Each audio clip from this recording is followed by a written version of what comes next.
Hindi kami sinuhulan, binayaran para pumunta rito. Mahal namin si Senator Bong Revilla. Talagang pag-ibig, pagmamahal, support ang ibibigay namin sa kanya. Tunay na tao siya, mapagmahal. Kaya po kami, binabalik namin ang pagmamahal sa kanya. Sobrang bait niya sa amin ng mga taga-Cavite.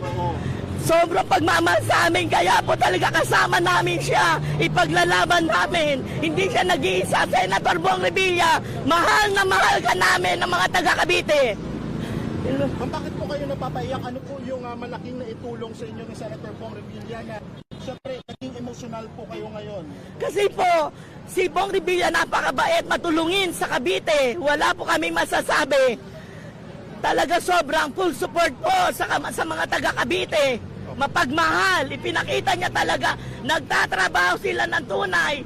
Naglalakad sila kahit po bumabagyo. Nabaha, nandoon po ang pamilyang Revilla. Ipinapakita ang suporta nila sa amin. Pangalan.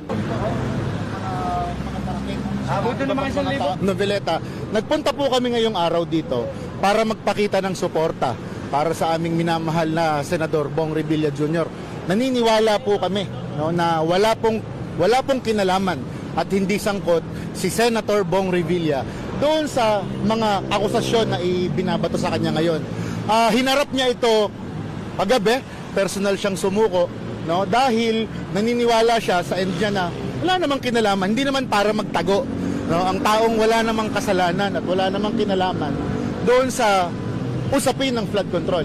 Napakdami, no, mula nung una pa man na pumutok yung flood control scam last year, wala pa namang napapanagot.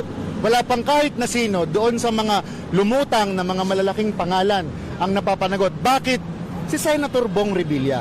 Nagtungo yung mamamayan ng Cavite dito ngayon upang ipakita yung aming suporta sa kanya dahil muli binabanggit po namin, naniniwala kami na walang kahit na anong kinalaman si Senator Bong Revilla dito sa usaping ito at ipinakita ng buong pamilya Revilla yung tunay na paglilingkod at pagseserbisyo sa mamamayang Caviteño sa panahon ng unos, sa panahon ng kalamidad. Kasama namin siya. Kaya po kami, nandito kami, voluntaryo, no, na magpakita kami ng suporta sa aming minamahal na Senador Bong Revilla Jr. At sasamahan namin siya sa laban niyang ito, sa bagong laban na kinakarap niya. Nung unang laban niya nito, nung unang kaso, no, napatunayan na acquitted siya at wala siyang kasalanan. Ngayon mangyayari siya ulit at papatunayan, no, na wala siyang kasalanan dito sa mga ibinibintang sa kanya, no. Ang tingin namin dito ay mga gawa-gawang kaso na lamang.